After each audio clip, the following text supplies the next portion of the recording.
Hey guys, if I don't know if anyone's on live yet, but I'm slightly late. Oh yeah, there's two people on. Technical issues. Can you guys hear me? Can someone let me know in the chat whether you can hear me?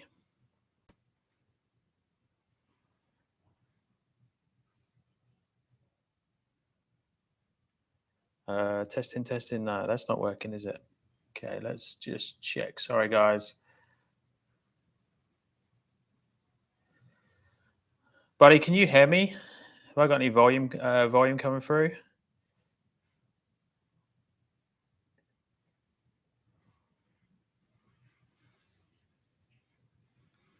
Ah, cool.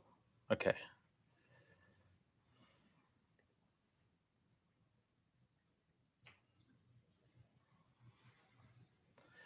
Okay, guys. The plan for today is just to do a little bit of a catch up. I haven't been on live for some time. I'm in the process of setting up lots of stuff coming with my business.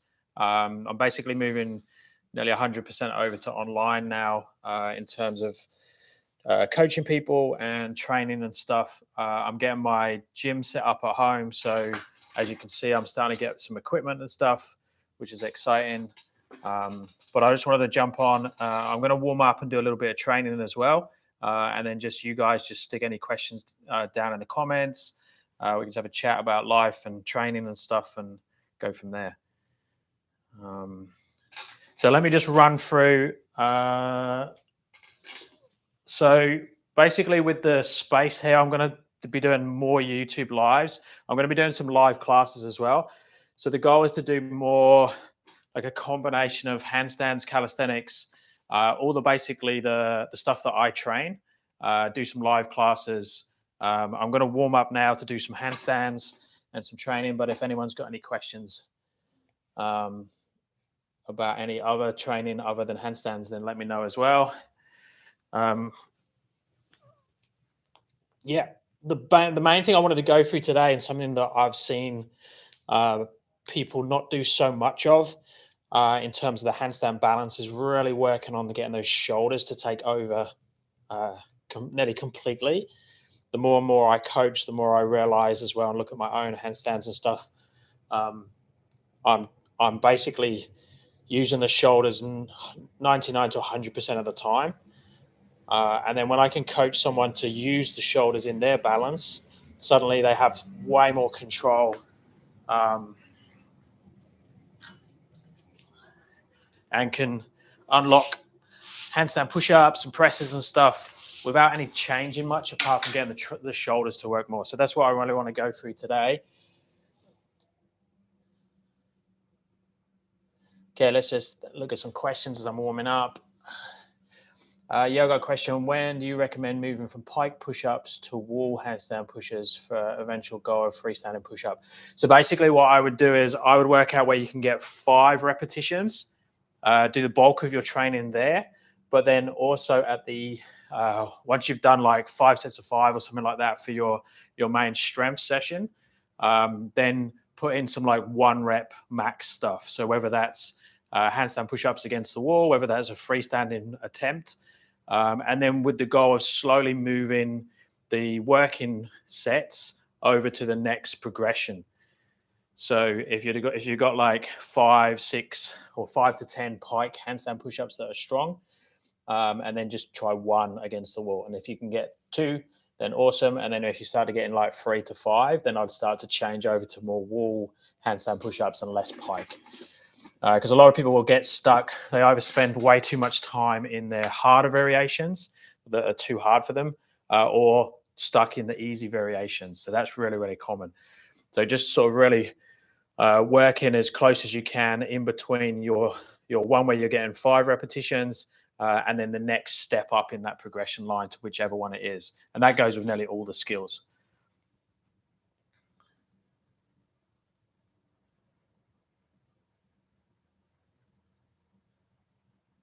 Yeah, if you can do 4 to 5 sets of 6 to 8 reps on the pikes, definitely get up on the wall. And I would combining like balance work and chest to wall handstands anyway. Wall leans become like a beast at wall leans. So the shoulder wall leans, let's do some of those now. That'd be a good warm up for me as well.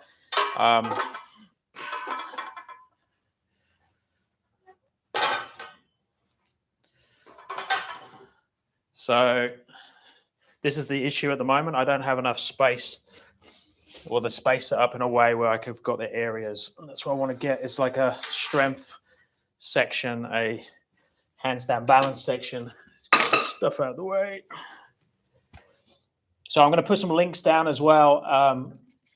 If you're in Australia, especially, where I got the equipment from, they supplied the equipment for the online stuff. I got some really cool stuff from Black Roll as well. Flex Fitness have supplied the gym equipment, which is awesome. Really good stuff. I'm really impressed with this rack as well. I don't know if you saw the videos I put up on the rings. So I was doing like forward rolls and stuff, and the rack didn't move, and it had no weights or anything on it. So with the wall leans, so basically we want to just go up into a handstand position. Now this isn't ideal because I've got on the edge of the mat. So what I've done is I'm going to externally rotate the hands. I want to stay very, very strong. So pushing away. You don't want to feel like you're collapsing in any way. I want to take my shoulders to the wall. So if I kick up there, so I'm keeping pushing, and then I'm taking the shoulder to the wall. So see how I'm still pushing? I haven't collapsed in any way. And then I'm going to push back off again. So I open and close the shoulders there. So I would add this in to everyone's training. And the cool thing with that movement is I can make it easier or harder. So I can go closer to the wall, which is a smaller range of motion, and I can go further away from the wall, which is obviously a bigger range of motion. And that's basically just turning up the intensity volume. Don't go too far away, but eventually then you want to be able to do that open and closing of the shoulder in your freestanding as well. So if you have a strong freestanding handstand already, check I've got space here. What we want to do, first handstand of the day, see if it works. Okay, so now I want to close that shoulder. See the feet have gone the other way. So there's that same wall lean position that I just went to on the wall. And then I open back again. So that open and closing of the shoulder, and that's the start of the handstand push-up. That's the start of the press. That allows me to come down really slowly to my feet. That's your underbalance catch. Like getting good and strong at those wall leans is really, really good. And it's an interesting one as well, because a lot of people have gaps on that wall lean movement or on that shoulder position. So I get people that are even working one arms and they struggle to open and close that shoulder in the position, and really making sure that you can have your feet and your shoulders connected. So if this is your shoulders and this is your feet, to be able to do this and then not have this going on. If this is going on, then you just put an energy into trying to control that, where if I could lock it, feet to shoulders, and then be able to move, open and close, they're so powerful.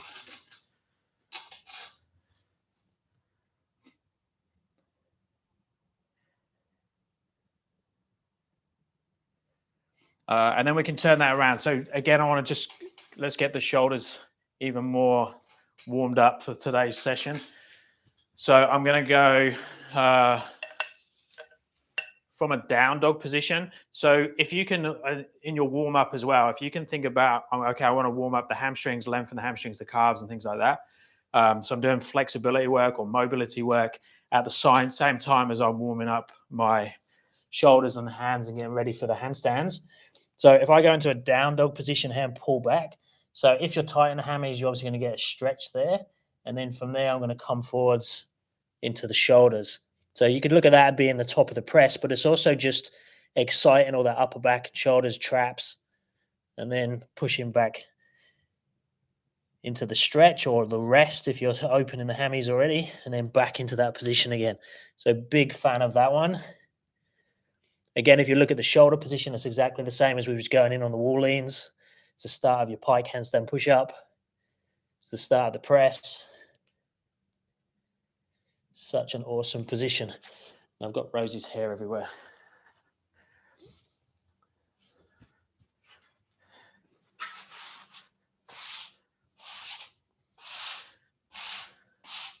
So I'm thinking of painting the walls as well. I don't know what you reckon, whether we go white or black.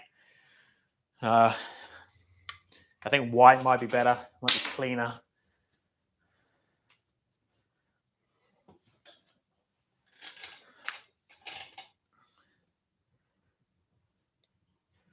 I have a problem on core engagement or dynamic handstand movements, handstand push-up presses, L-sit handstand. What would you recommend?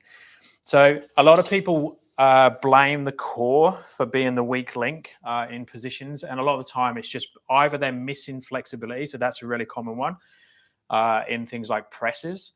So if you go into like a straddle position, like the bit I was just in. So when you're trying to get, this might not be your issue, but this is really common and a really good thing to cover anyway. So like trying to get into this position. So a lot of people will say my compression isn't good enough. I can't bring my legs and my torso together. But one of the main things that happens there is you're going into a flexibility position. So if your flexibility, when you look on the floor, if you sit in this position and you can't lean forwards, that's your flexibility. When you do that, this is exactly the same position.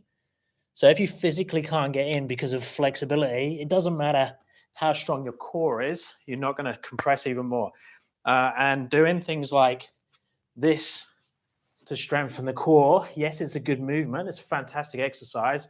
But if you actually can't get your torso to your legs flexibility-wise, you're never going to be able to bring your legs to your torso. So most people's weak link in those type of positions is not the core. It's normally lack of flexibility or lack of mobility. So just bear that in mind. The other things that can go on as well is when we go into a straight body line position. So if I'm in a straight line like that, if I don't have the flexibility in my upper back to take my arms above my head, so if I'm like this, when I try and take my hands above my head, then this happens. So I lose it through the low back, and it feels like my core needs to do the work to try and push back again. So my body is fighting itself because, again, lack of flexibility feels like the core isn't strong enough. Like a pretty good test you can just do for your core to see if it is strong enough to hold like that body position is just go to the gymnastic back body line drill or hollow body position. So this position, make sure you're in. You can hold this comfortably. Notice my low back's into the floor, my feet are quite low, and I'm holding a conversation. Now, I wouldn't say I have a super strong core. I've got a functional core because of all this type of training that I've been doing, but I wouldn't say it's like super, super strong. And the same, you can practice that. If I hang here, I can practice trying to be in that one body line segment piece. So it's worth checking, can you do the back body line drill? What's your flexibility like in terms of the skill you're trying to achieve? Do you have enough range to go into the positions you're actually trying to get into? And then things like handstand push-ups. So if I do a handstand push-up and my body is prioritizing keeping my chest facing the floor, so it makes me stronger. So if I'm in a handstand push-up situation, so if I'm here and I come down and my chest wants to open up like this, which is really common, when I push back up, my body arches. It's the only way I can stay balanced because my chest is still trying to face the floor, but my body's trying to stay balanced. If I had my feet over here, I would tend to fall down. So your body goes into that banana position, keeps the chest facing the floor because you're stronger there. And again, it's not a lack of core strength. It's normally positioning. So it's a tricky question to answer without assessing and having a look at, all the things you're working towards. Does that answer your question? That was a big, long-winded thing, but that was really good for everyone watching. There's a lot of work to be done in terms of making efficient positions and making sure that you have the range of motion available to do the thing.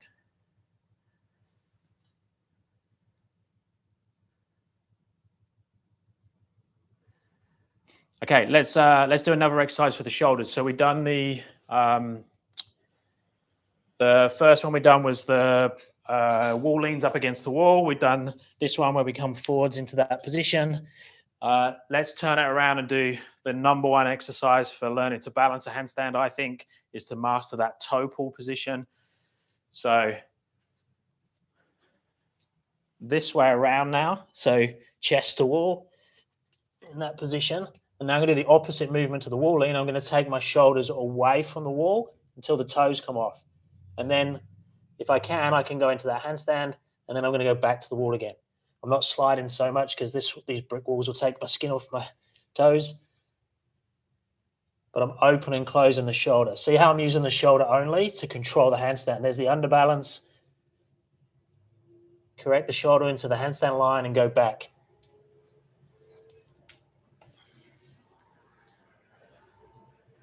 So again, even if you've got like a strong handstand, it's worth checking you can do that one. Normally that's where the gaps are, and that will make a strong handstand go into like a super strong, very 100% consistent handstand if you can do those. And it's also that shoulders position again for the presses, for the handstand push-ups, for the all the strength movements. Any other questions, guys? I want to try and make this as interactive as possible.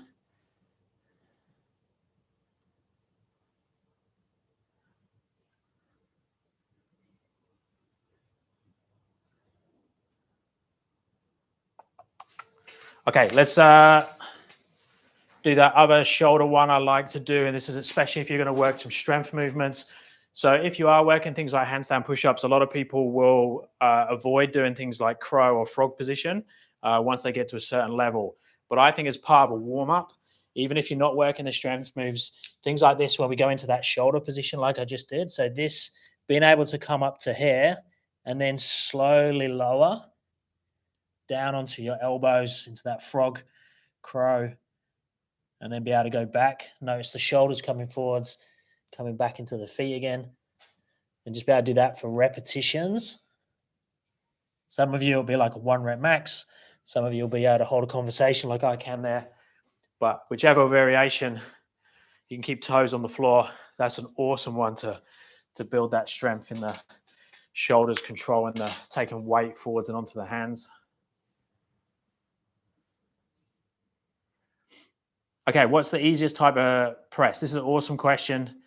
So basically, it's the press where you can get your hip into the best possible position and still feel strong. And it varies for people.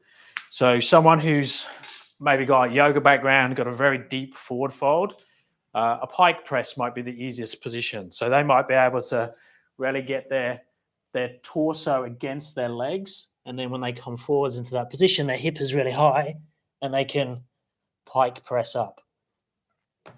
So that could be the easiest. Now, if you're like me, that won't be the easiest position. The easiest one would be like a frog position.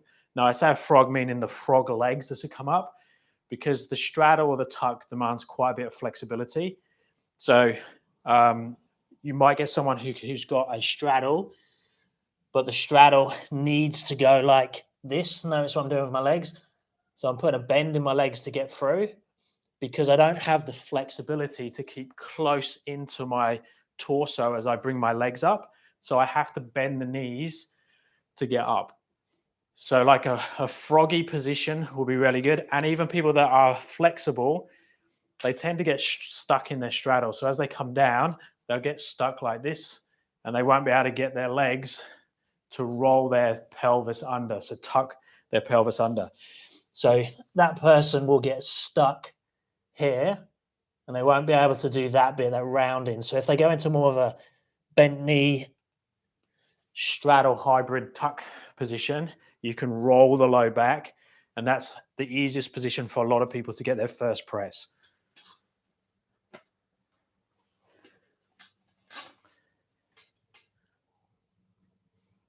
Yeah, that bent leg straddle is a really useful movement to use. And think it's not just flexibility as well, it's that rolling of the spine. So a lot of people miss or can't do the rolling of the spine, and that's why they have a gap at the bottom of their press as well. So when they do an eccentric, they come all the way down to the floor with their feet, but they get stuck there. Because that point there where their feet has to get to that last bit to the floor, or they can't get their feet off the floor without jumping, that's the bit where the pelvis has to turn over. So we have that rounding of the low back. So when I'm in this position, just before my toes come off, my low back is rounding. Someone who's flexible will try and keep it into an extension, and they'll get stuck here and not be able to go to the floor because they can't do that final rounding piece. So that's really common. So it's them trying to work out how that individual can start to fill that gap. And normally changing the leg position and doing things like that will make a difference.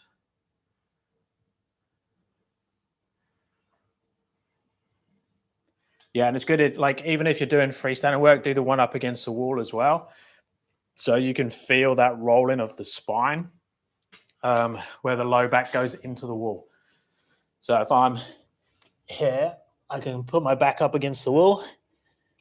So this is where I need to roll the low back there. So now I'm pushing the low back into the wall to get that contact. Then you can feel that rolling of the spine.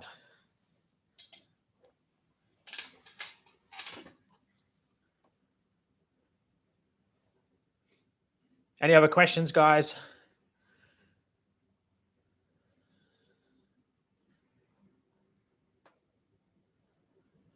Okay, how do you practice the spine rolling on the press? So basically you could do that one I just shown up against the wall. So you're rolling the spine there. But a really good one, and you can put it in between your press reps, is to do the floor version. So the cool thing with the floor version, you can practice all the press variations with this one. So you can do the tuck, the straddle, the pike. So if I'm in straddle position here, so imagine I'm in a straight handstand, and I'm going to do an eccentric press. So as I go through my straddle, this is the roll in the spine. Now I need to lift my hips off the floor. The only way I can roll my hips off is to round my low back. So I have to bring the legs this way. So now my low back goes into the floor, and then I can roll up, go round to there, and back again. Low back goes into the floor. I can do that in tuck. So there's the roll in of the spine. Back to straight handstand. I can do it in pike. Low back pushes in, rolls, takes me to there, back again. So whichever variation you're doing of that one, try and keep the legs as close to the floor as possible as you roll round into position. That's a really good one. And people will find their gaps. If you have to like use momentum to kick yourself up, then it tells you you're missing something there. That floor version is much harder for females than it is for males, just because of the shape of the pelvis and the weight distribution in the body.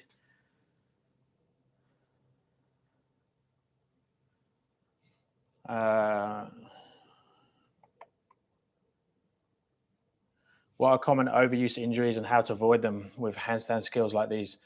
Normally it's just wrist and elbows is a very common one. So people tend to get pain in the elbows and the forearms, inside here. Tends to be when either they're doing lots of this in the day. So if they use the computer all day and then they go into extreme extension. So they're using flexion on the computer, extreme extension in handstand. So that's a really common one. Or they're doing strength exercises. So they're doing heavy pulling exercises. And I definitely feel this if I up my pull-in, especially false grip work, because you think false grip is the opposite direction to a handstand. So, and the elbow tends to get unhappy. So elbow is a really common one. Wrist is a really common one. Most people just need to increase mobility and not just normally where there's pain. So if we get pain in the wrist, we'll focus on the wrist area. I would focus a lot on the shoulder and the upper back. Doing lots of foam rolling work and stuff with the upper back has made massive changes to how my body feels and my elbows and my hands. And then just conditioning, getting the right conditioning for your level in terms of what you're used to. So it doesn't matter how strong you are, it's more tending to see how used to you being on your hands. So you just need to slowly increase the volume. Why does it feel awkward and hard for me to lower from straight to tuck in back to wall? Flexibility, you want to check that. You want to check your, you can do it on the floor. So exactly the same as we was doing there. So mimic your tuck position and see how the body feels. So it's like doing an overhead squat. Now with the ankles obviously get involved in overhead squat, you can elevate. But if I go into this position with my shoulders and then come down into a deep squat, so that's hard for a lot of people. So they tend to go into this position. So exactly the same is happening in the handstand. So that could be an issue. You can check it on the floor. Like I said, you can lay down into that handstand, but make sure the arms are above the head. So you're mimicking your handstand position, keeping legs together. See if you can get into a deep tuck there. And just playing around with your butt going backwards. So a lot of people don't take their butt back far enough when they go into a tuck handstand. It's easier actually for me to show you freestanding so you can see it. So a lot of people, what they'll do in a straight handstand is they'll do this when they think they're going into a tuck, but it needs to be like a squat where you sit your hips backwards as you bring the legs down. So think that your upper leg is pulling towards your torso, not your lower leg pushing into the tuck. So I think this is happening, and we need to stick the butt backwards as we do it, but also take the arms up above the head. But I would go chest to wall, because the chest to wall will put you in your correct position. So you can fine tune the distance you are away from the wall, but think that you want to try and get into shoulders above the hands, 90 degrees at the hip. If that's easy, you can move your hands in closer. So I would do that version of the tuck as a priority to condition the position, and then turn around and then get used to it and make sure you're pulling down with the upper legs.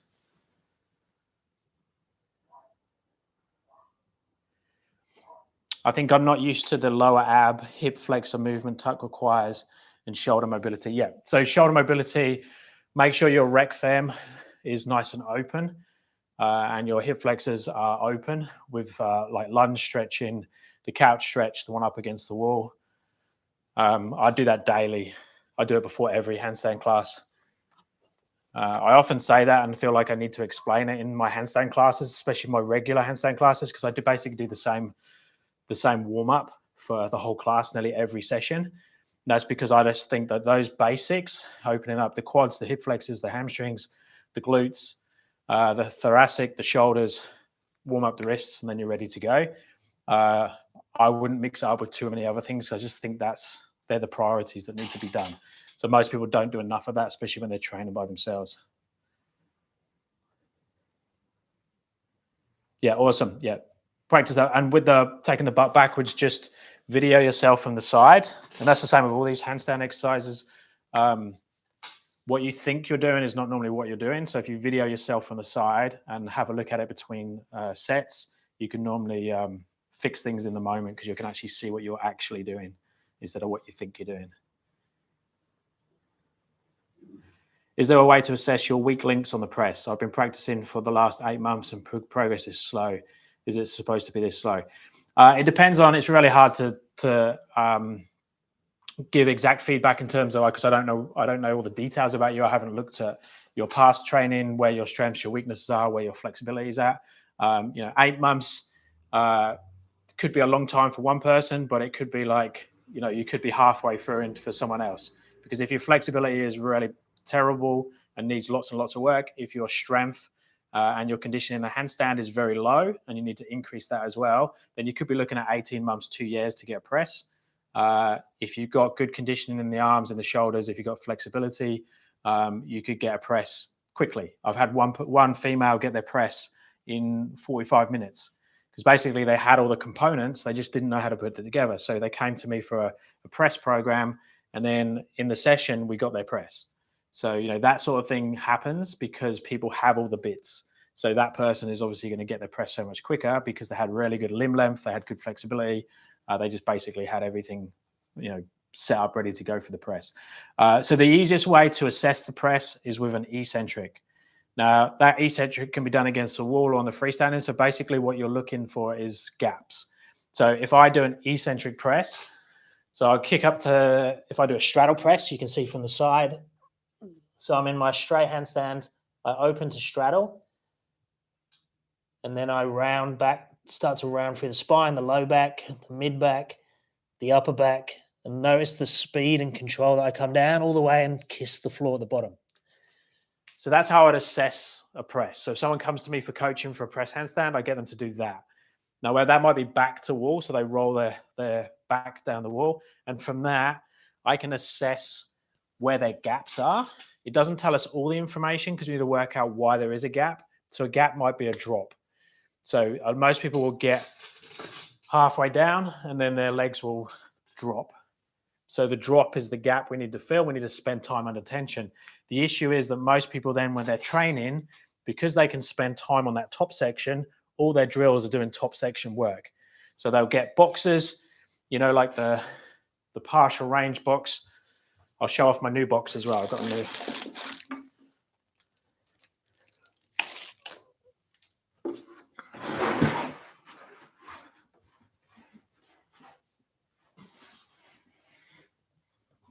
So if you haven't got one of these boxes, I recommend you actually get two if you can. Because they're great for the press drills and the handstand push-up drills and basically just training in general. They're really good mobility and everything. Such a cheap and really great tool for handstands. So most people, when they're working press, they'll get to a certain level where they'll be able to press off box height like this. But what they'll do is they'll keep working that at that height. So then they become an expert of handstand down to the box height and back up again. But their issue is below the box to the floor. And if they're not doing a drill that fills that gap, they'll still be doing the same drill in 12 months and they won't have filled that gap, so they won't have their press. So the thing you need to work out is how do you fill the gap in the bottom of the press?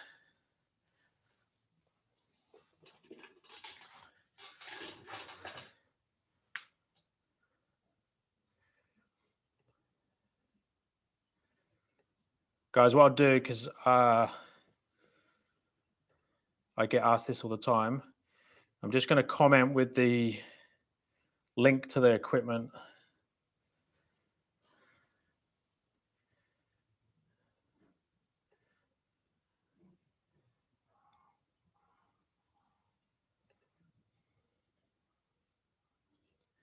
Okay, so that message at the top there, that one shows you where I get my equipment from. So they supply the equipment. So if you're in Australia, or even if you're not in Australia, have a look at that website because that will show you the type of stuff that I'm getting, and then you can just try and find the equivalent where you are. But I would definitely be looking at one or two of those boxes. Obviously, the IKEA steps, I haven't got them in here at the moment.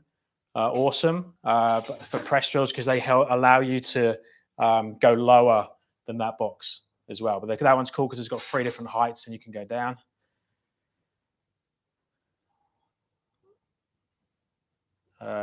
Let's just stick with this press one at the moment. I have the pancake. I have the compression. I can hold the handstand for 40 seconds. Awesome. Do shapes, but I just don't understand what the heck is actually to do on the press. I've got some YouTube videos where I go into detail on the press handstand. I'm actually building some online products at the moment. One of them is going to be the press, which is going to be like a much longer press video. But I've got some free ones on my YouTube channel that goes into all the exercises I would use. Film from the side, do that eccentric up against the wall, roll all the way down, look for where your gaps are, and then do the same freestanding. And if you've got a 40-second handstand, you should be able to get a good quality freestanding eccentric to show where your gap is. So you won't be able to do it perfectly because if you do it perfectly, you'd have a press already. Okay, Paul, when we were talking about the shoulder pulls away from the wall earlier, you said to externally rotate the hands. Do you recommend to externally rotate for the handstand push-up as well? Yeah, any strength exercise, I'll externally rotate. So depending on how tired I am and how aggressive I want to be in the thing. So if it's a harder press variation, so if I'm doing like a planche press where I've got a lower hip position, if I'm doing a harder variation of the handstand push-ups, I'll externally rotate even more. So if I'm going to do a one-arm handstand, so I would go into, that would be my hand position. So if I'm going to do a one arm, I would come into this position. I can get my elbow and shoulder in. So I'd go there for a one-arm handstand. Notice how close the hands are. If I'm going to do a handstand push-up or a press, I would come there. So notice I've turned out externally. So I've done that. So that's going to be a happier place then to press. Now, it's not saying I can't press with the hands together, but it's just easier. It creates more space. It makes you round, makes you open the chest, the shoulders, increases protraction. If you're going to make it like planchy. So yeah, external rotation will definitely help for the strength work. And then just bring it back in when I'm doing balance work. Now, if I'm doing a hybrid where I'm doing like a routine on my hands, where I'm doing press work and balance and handstand push-ups, I'll go somewhere in the middle, or I'll actually move my hands around while I'm in the handstand. So yes, to answer your question, external rotation, more is normally better. But obviously, if you start to take your hands all the way around the outside, you get yourself into trouble from a balance point of view because you start to lose the fingers.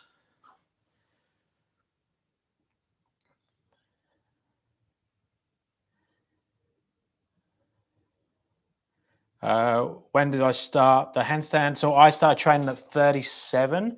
I saw a picture of Ido Portal in a one-arm handstand and was like, I want to get that. So that was 9 years ago. So coming 9.5 years ago. And I think my best hold was 8 seconds. I think I tried it then. I could do an 8-second freestanding handstand. Obviously, there was like kicking up and down to get that, but that was where I was at. So it was a legs apart handstand, 8 seconds. I was 37 years old. I'm 46 now. So that was about 9.5 years ago. I have sort of personality though, when I get into something like that, I don't stop. So I was researching all the time. I was going to workshops. I was learning from people, and I was just basically playing on my hands every day, and I haven't stopped for that amount of time. So yes, I learned it later on in life, but I definitely put in lots and lots of hours and time into doing it, especially to get the one-arm handstand. And then on the way, I was just like, okay, I want that press handstand. I want the handstand push-ups. I want all these things.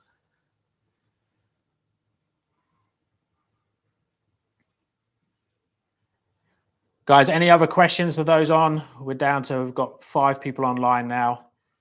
So I'll answer any other questions and then I'm going to disappear. I've got to get this garage started to get tidied up.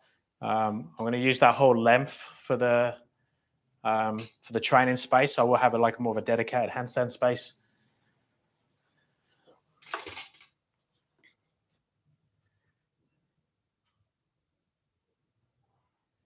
Why did I start handstand? Did you mean why did I start handstand? I just saw someone. So for me personally, I've always at the time I was teaching corrective exercise and doing some regular personal training type work. And then I just saw someone, and I started to do some CrossFit myself personally. So I started to go, I want to bar muscle up, or saw these cool things.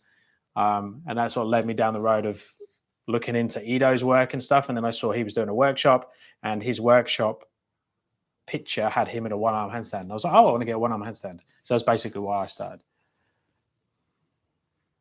Is the wall the most important thing to learn into handstand? Yeah, definitely. Most people, when they're learning to handstand, spend too much time off the wall because they think they're going to get the handstand from kicking up in the middle of the room.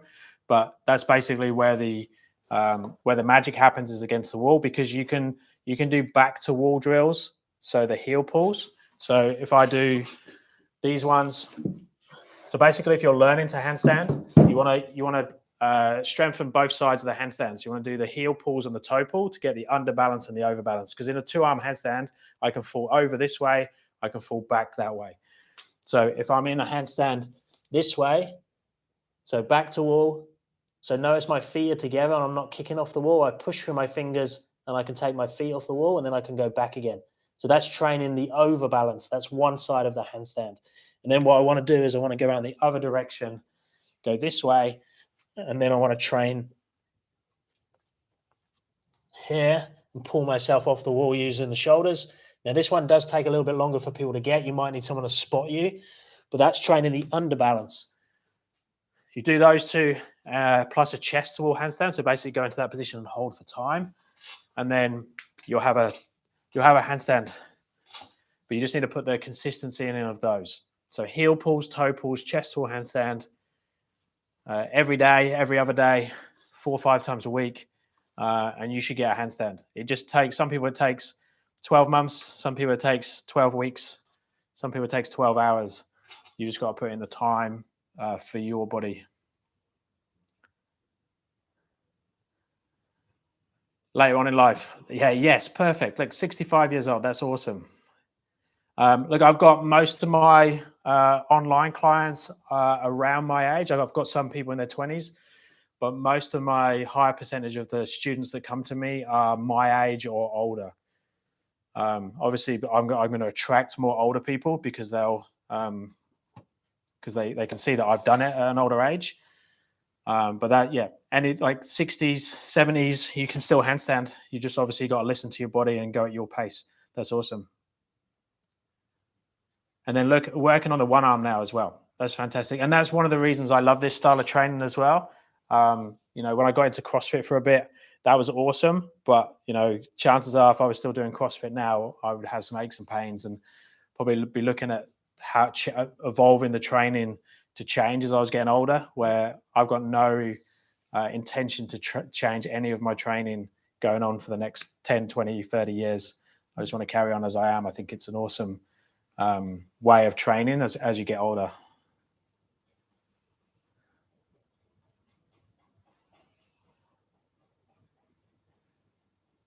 So yeah, we focus. So the question is, do we want to use the hips or the shoulders in the chest to wall handstand? So with the chest to wall handstand, hips need to be put in the right position, but in terms of what pulls you away from the wall is the shoulders. I'd go back when this goes up, go back and watch the start of this video because I made it all about the shoulders and how important they are for balance. So basically when I'm in this position, you want to set the hips first. So if I'm here, I don't want to have hips like this because it's going to make me heavy towards the wall. So I need to set the hip here and then ideally toes pointed. I've just got to be careful because this wall takes my skin off. So there, and then I'm going to take my shoulders slowly away. You'll notice my toes are sliding down the wall till they come off. And then over time, I'll learn to push up to handstand, but I can just push back to the wall. So learning to do that with the shoulders is really important. And that's how then when I handstand, I can underbalance, go back to handstand, underbalance, go back to handstand. I can kick up slowly because I have the shoulders in front.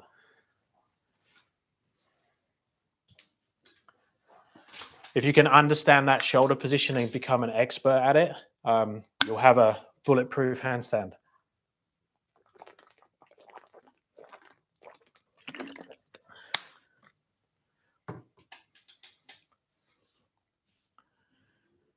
I can balance easily after kicking up to the wall, but I'm having a serious mental block kicking in the middle of the room.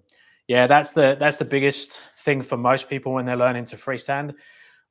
Basically, what we want to do is you want to kick up into slight underbalance and become very strong at that, and don't kick too hard. So most people, when they kick to the wall, they kick into the wall, so they go in that direction.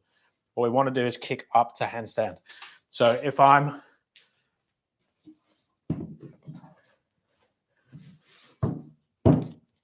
going to go into my handstand now, I'm going to place my shoulders on top of my hands. So I'm going to be in this position. I'm going to place the shoulders on top of the hands there, but I'm not trying to kick beyond the handstand. I'm just trying to kick up in front of the handstand, so over here more. So I'm actually trying to put my feet here. My shoulders are here. I'm not trying to kick up to a straight handstand, especially when I'm learning, because I've got this safety, this buffer. If I try and kick to there, I've only got a tiny gap between there and falling over that way. So that's going to feel very scary, and it's going to be less consistent because I've got a tiny window. If I kick up here, my window is that big because I practice the toe pulls all the time. So if I come into position there and kick, I could catch here, I could catch there, I could catch there, I could catch there.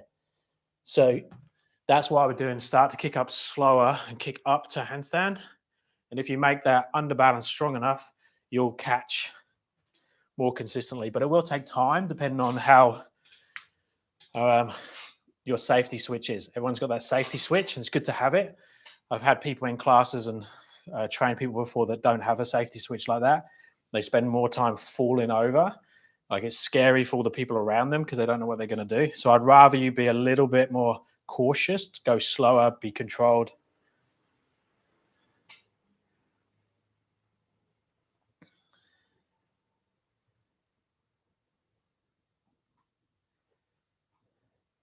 Yeah, exactly the same. So is that the same as the lean to float in pike position? Yes. Basically, that shoulder position is your passport to presses, handstand push-ups, transitions to crow, to frog, to go up and down. So that shoulder position, it's the same. Look, I can come here, and I can press there just because I've placed the shoulder up and in front. So now I say up because what we don't want to do is place the shoulder forwards like this and start collapsing. You can keep the hip lower, so I could do more of like a planchy press like that. And you notice there in my voice it was harder to do it, but I want to still stay active in the shoulder as I come forwards.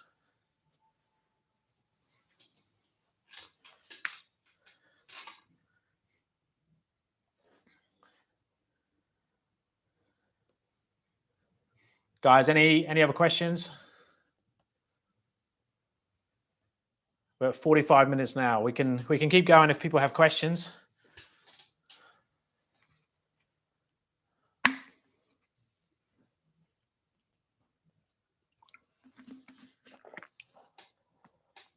Anyone else stuck on anything? Handstand push-ups, presses, freestanding handstand, one-arm handstand,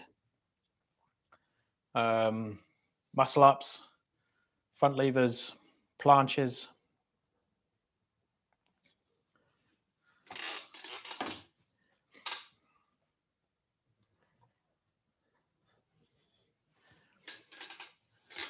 Let me have a think. Right, someone put a question down. I'll back in 2 seconds. I'm just going to grab the goodie box I got.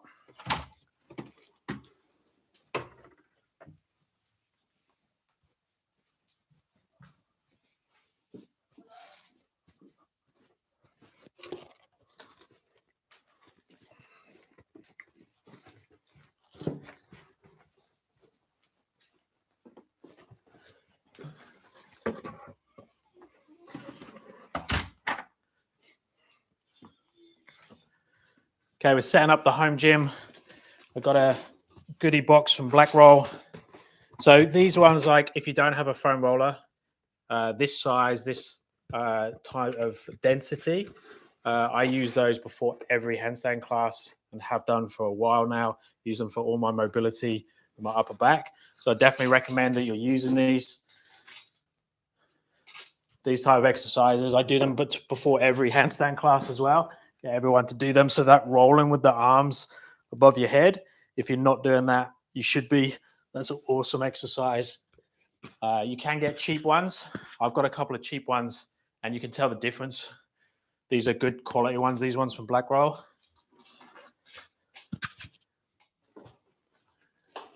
And I'm gonna try out the other goodies in here. There's a smaller version of that. There's some straps, some bands, some loop bands. There's their new their gun as well. If you have used one of those guns, they're awesome. Massage ball and some other straps and stuff. So I'm going to be using those. I'm going to set everything up in here. I'm going to be doing like 1 or 2 live sessions a week. I'm going to start doing some live classes and stuff as well. So hence why I'm getting all the equipment and stuff.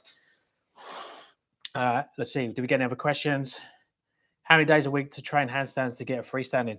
As many as you can. So as long as your body feels okay, more the better.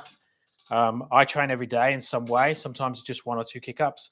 Obviously, I'm coaching. So, you know, I'm doing that, my training plus my coaching. I recommend that you do it. It's a bit like learning to walk. If you was learning to walk when you was a toddler, you basically tried it every day until you got tired and then you fell over, go to sleep, you eat, and then you get back up and try again. And then you learn to walk pretty quickly. We're not designed to be on our hands, so we need to be doing a similar sort of frequency. So little and often. I'd recommend you do like 4 or 5 times a week, ideally. It's obviously depends how high you put it up on your priority in terms of learning. You can get it for 2 or 3 times a week. I've got people that come to 1 session a week, like classes and stuff, and they'll eventually get a handstand, but it's not going to be as strong as the person that trains 4 or 5 times a week. So it just depends on how dedicated you are to it and how much you want it.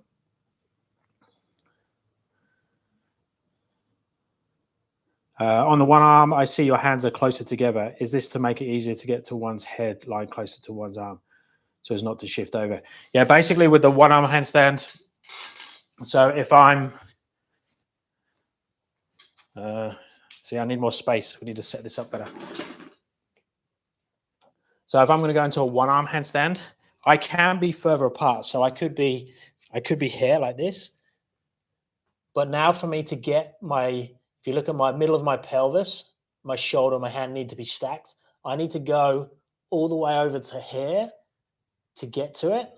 See there? Where if I'm closer like this, I can just go there, I can go there, and I'm nearly on top. So the only thing you have to be careful of is being closer together. Is if I'm here, I could easily take this shoulder now too far this way. So I can create a gap and fall into this one. I need to make sure this shoulder stays in. So before you start to transfer weight, before you start to shift, if I bring my elbow in, my shoulder in, so I'm trying to come into the midline, so it looks like that, then I've literally just got to do this with the head. And if I'm there, I've got to shift all the way over, both with the hip, the head, and everything. So it just makes it easier to get to it. You've just got to stay within your control and flexibility. So you'll normally notice that in the one-arm handstand, the better someone is at a one-arm handstand, the closer they will come before they do it. They might be there, and then they can come to there. It's much easier. But when they're starting, they might be here, and they might be balancing like this. So over time, things get closer together. So find your position, but it would normally be definitely closer than all the strength work.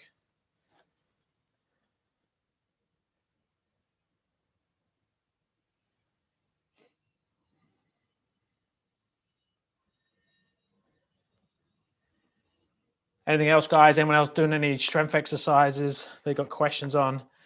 Mobility? Yeah, I mean, like learning the one-arm handstand is nearly all trial and error and slowly falling. You know, it's just thousands and thousands and thousands of reps of falling over.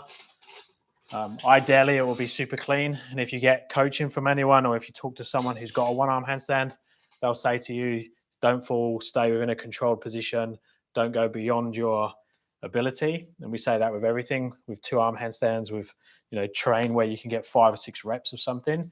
But in reality, most people are probably doing like 50-50 at least. So 50 controlled sets where they're coming back to two arms after their one-arm attempts. And then the other 50% is they're falling. So that's like, I done it. I probably fell. I probably was worse than that. I was probably doing 30% good sets and 70% terrible sets.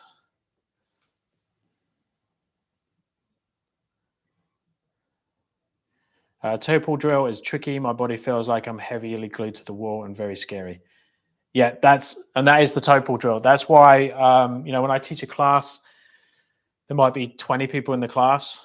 There's probably 12 people in the class doing the toe pulls, and there's 8 people that don't feel ready to do them yet. Even though they're capable of doing it, they just don't feel mentally ready. They're too scared to do it. And that's having someone partnering up with you. So having your hands on someone's calves, going with them, and making sure that if they go too far, you can push them back to the wall again. That's normally the best way to spot that and build the confidence there. Because if not, you're just going to go up against the wall because the wall's safe.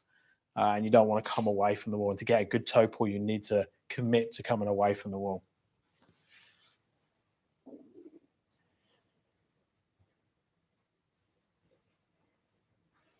Yeah, awesome. Yeah, don't stop working the one arm. I definitely nearly gave up a couple of times, and because you just believe that it's not going to happen. I've got 3 people, mainly, yeah, definitely 2 people that are on the verge of getting a 10-second one arm, and they're so not frustrated, but they're just like, they've put all these hours and hours and hours in getting that close, and they just can't get over the line. And the last few weeks, it's been like 7-8 seconds, but they just can't get the 10 seconds, and it's a battle all the way through. And then once you get your 10 seconds, you'll want 15 seconds, or you'll want your weaker side, or it just continues.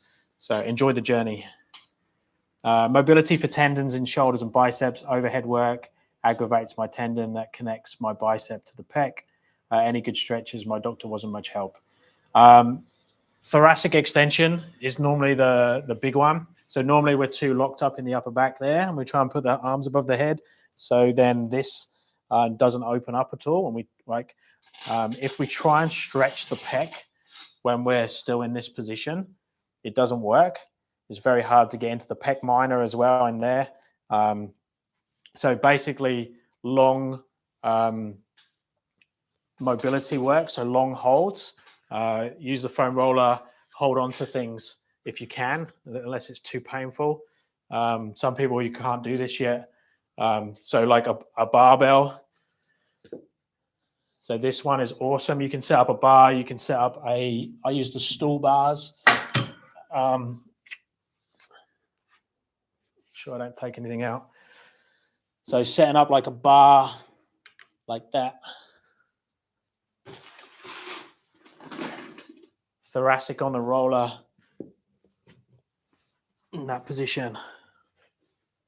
So mid-thoracic. You could have something set up so the bar or whatever you're holding is this height, and then you just hang out there. I would do like 3 to 5 minutes in that position. Once you get more flexible with it, you can get butt to the floor there. Now, this is quite aggressive for me, especially now, holding a conversation and being there. So like a 2-minute hold there would be enough for me today. But if I'd done some more mobility first, I might be able to go for that depth for the 5 minutes. So it depends on the day. But I would set something up like that. Hanging is probably the number one. So just hang on a bar, passive, as long as it's not painful, trying to have the hands nice and close together. So in that position. So 1 to 2 minutes a day. That's probably the biggie. If it's painful, go slightly active. See if it's painful there. If it's still painful, put feet on the floor. So have tippy toes down and then just have 50% of your body weight there. They're the big ones that I would do. And then obviously you can have massage work or go see someone to help you release all the muscles around the shoulder. And then you could look at doing some external rotation work and that type of thing. But again, like with aches and pains and stuff, you really want to be treated in person. It's very hard to give advice online, but hanging the thoracic extension would always be my go-to, whether you had pain or not. I would be doing those anyway. And you know your body better than anyone as well. So if it hurts, if it feels wrong, don't do what anyone's told you. Explore and find what works best for you. Hope that helps.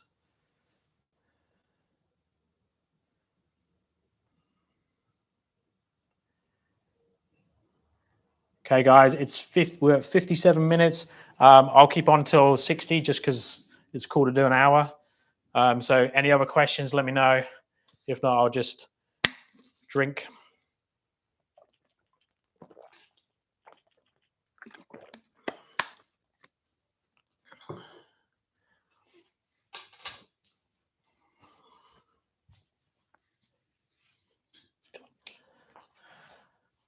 Rosie is here, by the way, as well. She was sleeping over in the corner over there. She's got like a bed over there, haven't you?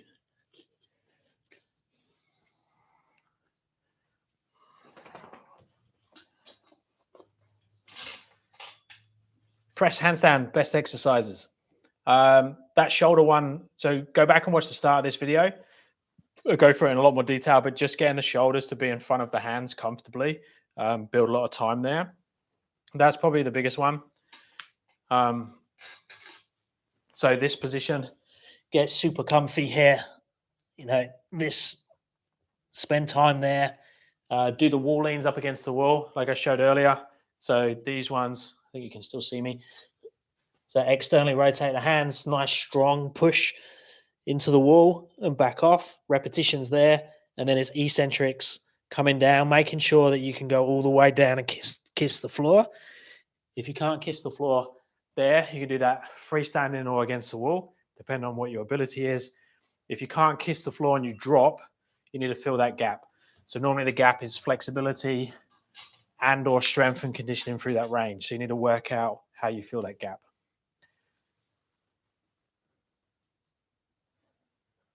Can't get my hips up. Yeah, so train the down.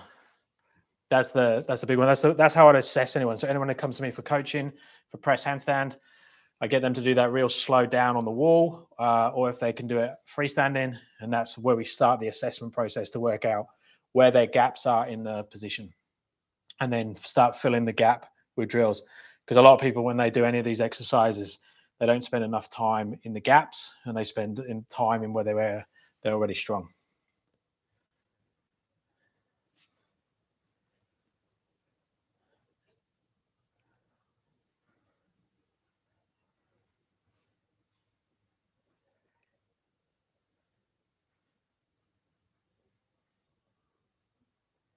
Okay, guys, we've hit the hour mark.